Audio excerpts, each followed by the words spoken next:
Hello everyone, this is Johny, the Hindu's International Affairs Editor. The world witnessed growing security crisis involving great powers in 2023. Мною принято решение о проведении специальной военной операции. The Ukraine war, which began on February 24, 2022, with Russia's invasion of its neighbouring country, continued throughout 2023 with little changes on the front line. Another major war broke out in West Asia after Hamas's October 7 cross-border attack that killed at least 1,200 Israelis. Both wars have been rolled over into 2024 with no end in sight. Let's take a look at both conflicts and how they are affecting the global order. The Ukraine war, the largest ground war in Europe since the Second World War, is one of the most consequential conflicts of the post-war world. Why so? Because of the involvement of the two great powers. On the face of it, it's a Russian invasion of its weaker neighbor, Ukraine, but the source of the conflict is the rivalry between NATO and Russia. You can see how NATO responded to the Russian invasion. It formed a de facto coalition to financially and militarily support Ukraine. Weakening Russia has been one of the declared objectives of this coalition, as US Defense Secretary once pointed out. We want to see Russia weakened to the degree that it can't do the kinds of things that it has done in invading Ukraine. The West's approach was twofold. It sought to cripple the Russian economy with expansive sanctions, and it wanted to wound Russia in the battlefield by supplying weapons worth billions of dollars to Ukraine. Is this strategy working? The sanctions certainly failed to stop Putin's war machine. On the battlefield, Ukrainian soldiers made some advances in 2022, but last year, their much anticipated counteroffensive failed to make any breakthrough. As the war is set to enter the third year on the coming February 24th, Putin's forces are now on the offensive. Mariinka, which is in the Donbas region, has been taken by Russians recently. Ukraine and its allies are facing some reality check as the war is set to enter the third year. Now, turn your attention to the Israel-Palestinian conflict. If the source of the conflict, the Russia-Ukraine conflict, was the competition between NATO and Russia, here the source of the conflict is the ongoing Israeli occupation of the Palestinian territories. The beginning of the current crisis is the October 7 Hamas attack on Israel. But before the October 7 attack, there was ongoing violence in the West Bank and the Gaza Strip was under an Israeli blockade. And now that Israel has launched its military offensive, let's look at what are Israel's main objectives of this ongoing operation. Israel clearly wanted to meet two objectives and one indirect objective. It wants to dismantle Hamas, as Prime Minister Benjamin Netanyahu has pointed out, and it also wants to release the hostages, because on October 7th, Hamas captured some 240 hostages, of which more than 100 hostages were freed through peace agreement, through a humanitarian pause, but at the same time still Hamas controls more than 100 hostages. And indirectly, Israel also wants to bolster its deterrence so that an attack like the October 7th would not happen again. But is Israel meeting its objectives? We can see what is happening on the battlefield. It's been 100 days since Israel started its offensive. It managed to release only one hostage through the military operation ever since. Others were released only through talks. And its objective to dismantle Hamas is far from being met, because even on the 101st day of the bombing, Hamas continues to carry out rocket attacks into Israel.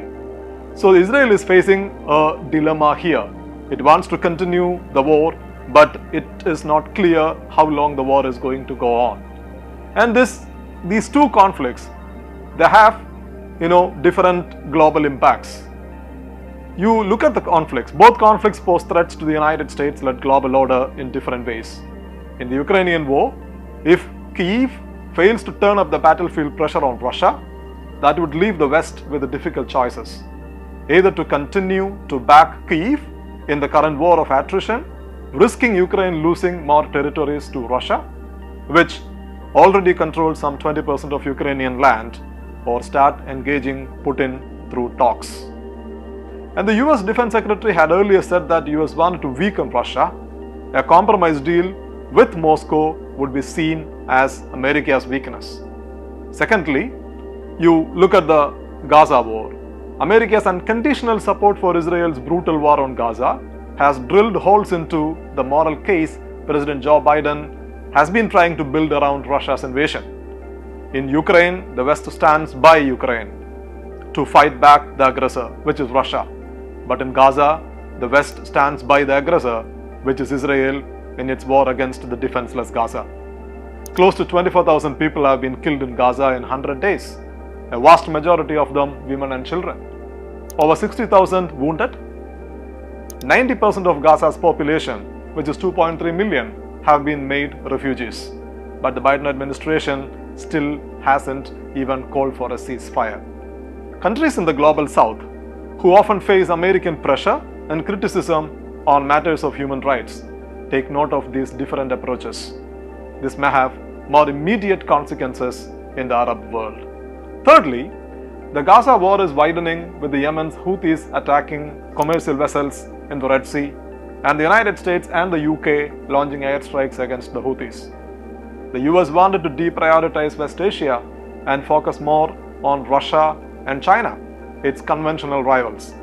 But the Gaza war and the deepening US involvement in a widening conflict suggest that the United States would continue to get stuck in West Asia.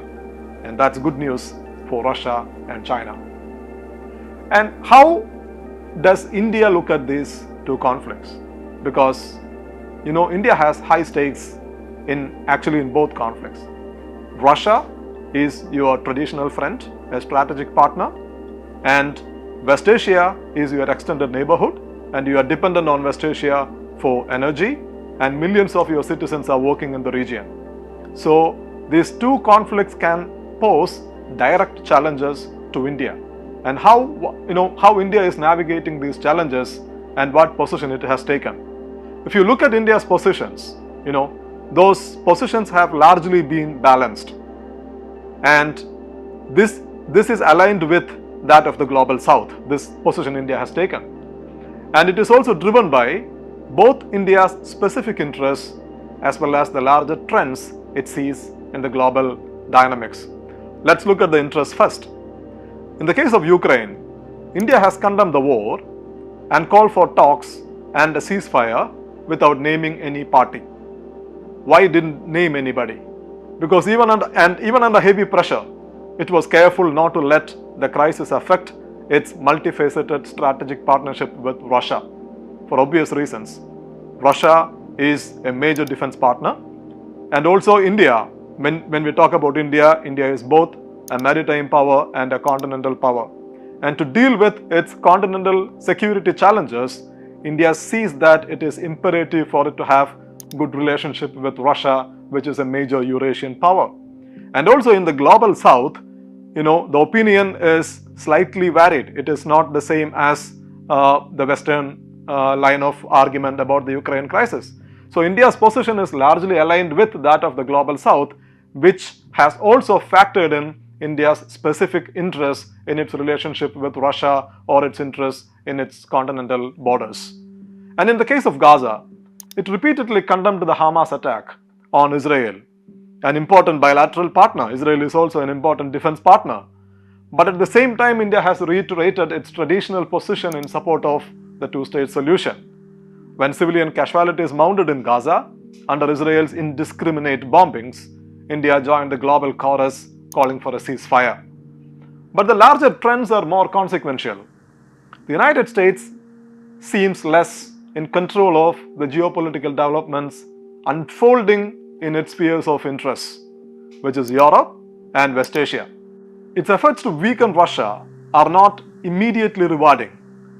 And on the other side, the United States is either unwilling or unable to control a vengeful Israel, and Israel's continuing bombardment of Gaza is affecting the United States' reputation in the Arab world and in the global south in general.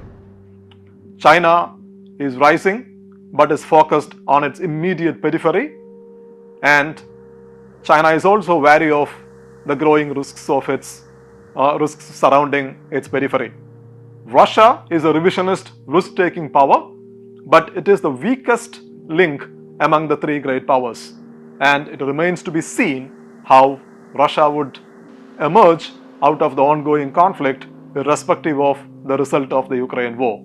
So India, itself a rising power and a strong proponent of a multipolar world, sees the global order in a flux. It appears to be careful not to align with any great power, while maximizing its interests through multi-engagement and trying to be a voice of the global south. They're navigating these different geopolitical challenges while at the same time preserving and advancing its interests is the main foreign policy challenge India is facing in a global order that is in a flux.